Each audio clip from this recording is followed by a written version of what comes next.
What is up, ladies and gentlemen, boys and girls? Political Pegasus here, bringing back to you guys another video on Remnant for the Ashes, covering my all-new Scar of the Blood God build. So without further ado, let's go ahead and get into it. If you open up my character menu here, you can see I am using the sidearm called Twin Shot. Twin Shot has the ability to not only burst their targets from a selective range, but it also has the ability to be a little bit more precise and accurate, which is one of the reasons I do really love this gun, is because it ties and synergizes really well with everything that's going on. And I'll show you guys that momentarily. But for now, the mod that happens to be attached onto it is called Fan of Knives. Basically, I toss out a selective set of knives, which ends up hitting my targets, and it applies the bleed effect onto those set targets. This can not only stack up to one target, but multiple targets, depending on how many you end up hitting, of course, with your Fan of Knives. From there, my primary weapon is going to be the Devastator. The Devastator is going to be a mid to long range based crossbow, which shoots out in a fan of bolts at your targets, which has the ability to not only hit one enemy but two at the same time. From there, it has a non-removable mod attached onto it called Skewer. Skewer does the exact same thing, basically applies a bleed effect when hit to the target, but it does a lot more damage over time. It also has the ability not only to impact the target, but knock them prone as well. So it's very, very useful when fighting against certain bosses. From there, I'm using Scar of the Jungle God as my melee weapon. Reason being is because this ties into my bleed effect. From there, every time I do a fully charged melee attack, it stacks bleed, which then in turn does more damage over time. From there, I'm using one cultist set, which is the helmet, which increases my mod duration by 30% and allows me to regenerate mod power over time. I'm using a two-piece slayer set for the chest piece as well as the legs. Basically, that gives me an increase of 15% in damage output when I happen to reload. So basically what it does is every time I deal damage, and I reload my next shot, from there it will instantly do another 15% increased damage for the next 10 seconds. It also increases my reload speed by 10%. If I had 3 stacks, that would move up from 15% to 30. But we're playing with this armor set, and I will show you why momentarily. From there, we're jumping over into the amulet. The amulet I'm using is Razor Wire Necklace. Increases bleeding damage dealt by 50%, range melee damage dealt to bleeding increased by 15%. Basically, this allows me to increase all bleeding I end up applying onto the target by 50%, which is really, really nice. From there, I'm using the ring called Blood Font. This increases my health regeneration by 0.718. And it also increases healing efficiency by 15%. From there, that also ties into Bloodletter's Insignia, which basically allows me to heal off of the amount of bleeds I have on the target. So every time I bleed a target, I heal for 10% of that damage dealt. So you can kind of see the synergy going in here. So this bleeds, this bleeds, this bleeds. This amplifies the bleeding damage I'm doing. This amplifies the healing potential I'm receiving.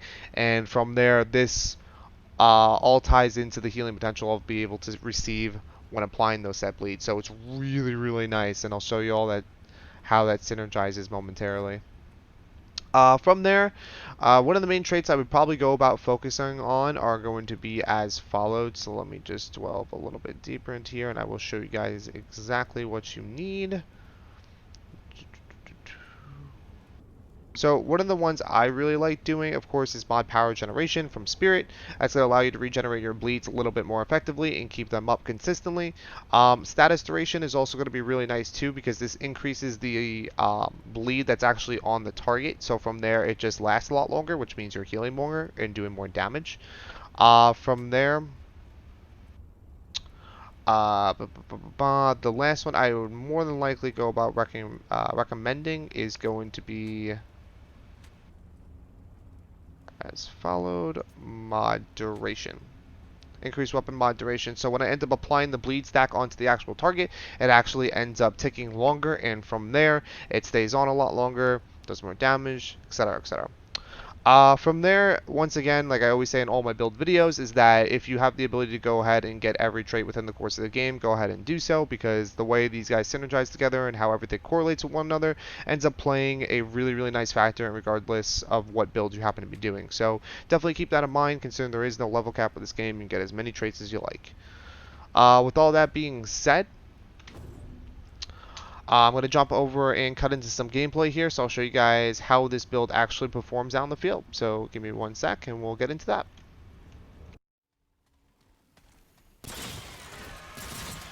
Alright, and we are back here. We are on Earth. From there, we're running on Nightmare mode. I want to show you guys how to utilize this build in higher end difficulties, basically going over some tips, tricks, as well as guides, as well as some do's and don'ts when you come across this build as a whole, so that way you guys don't end up biting off more than you can chew. So with all that in mind, and with that being said, let's just go ahead and jump right into this, shall we?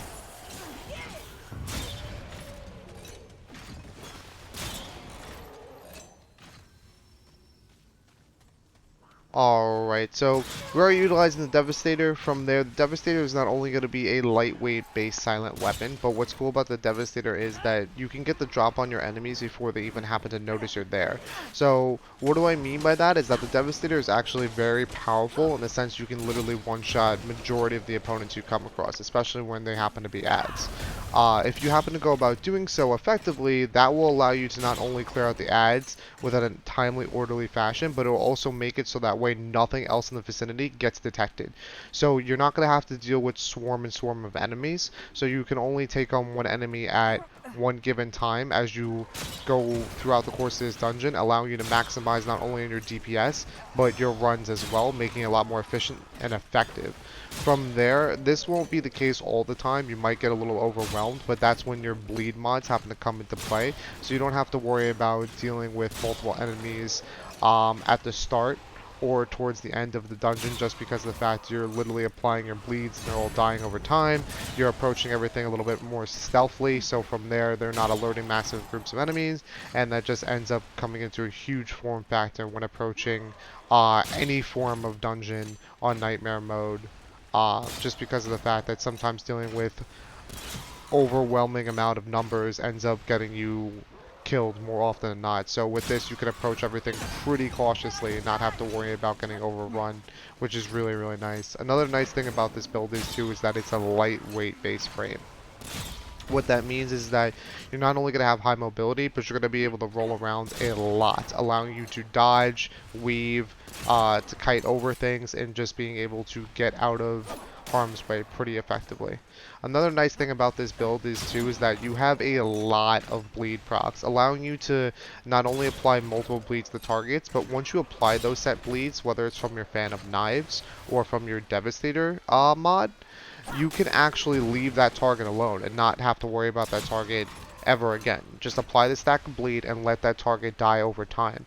If you apply the bleed stack and then immediately kill that target, what that does is that eliminates your ability to go about healing effectively, because you heal over the ticking of the bleed procs. So if you end up hitting a target with bleed, let that target bleed out and die. This will allow you to go about getting healing regardless of how far that target's away from you, and it also allows you to go about getting increased damage output on that set target, because they'll die from the bleed, and then you could just focus on dealing with anything else as you see fit. So from there, as you can clearly see here, I used my Fan of Knives. I took out the two guys on the left hand side with just the Fan of Knives. I got the heal off of that, and I was able to focus on my primary target. So basically I was able to eliminate 3 targets with literally 2 abilities, which is really, really nice. And I was also able to heal effectively and be able to reposition myself accordingly, which is very, very nice as a whole. So yeah, this build has a lot to offer when it comes down to overall survivability as well as damage output. So from there, I'm going to show you exactly what I mean by all that by jumping over into a boss fight. We're fighting off against Gorefist here. As you can probably tell already if you've ever come across this guy, he's super, super annoying, especially on Nightmare mode. There's a lot of stuff you have to go about dealing with, such as ads, such as the amount of melee mechanics, and so on and so forth. From there, it's actually a lot easier to approach this boss with this particular build, just because of the fact that you really don't have to worry about the boss.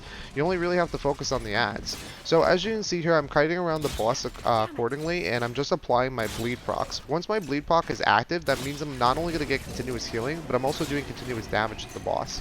So from there, I don't have to worry about the boss literally jumping me or, worrying about where all the ads are, because I can just let my bleeds do the work and then just kite away from the ads and deal with them accordingly, while I'm dealing damage with the boss, taking care of the ads, and still effectively healing with all one ability off the Devastator, which is really, really nice. I make sure that I keep up my mobility here with my consumables, and then I just keep kiting around and let my bleed do the work. Once the bleed's actually off, I just reapply the bleed again, and from there I'm good to go. Another cool thing about the bleed proc is that it instantly applies 3 stacks of bleed. You can't stack any higher than 3 stacks, so don't double use your mod if you're looking to increase damage output or stack any more bleeding or whatever the case may be. Just use it once and then just swap over to just your primary weapon and just lace into them, or just back away and deal with adds accordingly and you're fine. As you can see here, I'm just kiting him around, and you can see on the top where his health bar happens to be, that bleed is just ticking him down. I can also consistently keep my bleed procs active with my Fan of Knives as well, so I can literally just keep swapping between my Devastator to my Fan of Knives, and just keep going back and forth and not really have to worry about it. I do get caught out a little bit here by some of the exploders, but that's okay. I end up using the Devastator to be able to do not only enough damage to the exploder, but since it's high impact damage, it actually knocks him back far enough so that way I can actually create a little bit of distance that I needed to be able to deal with that accordingly. So yeah, that's pretty much the gist of it, guys. Nothing really to it at the end of the day, and that moss is toast.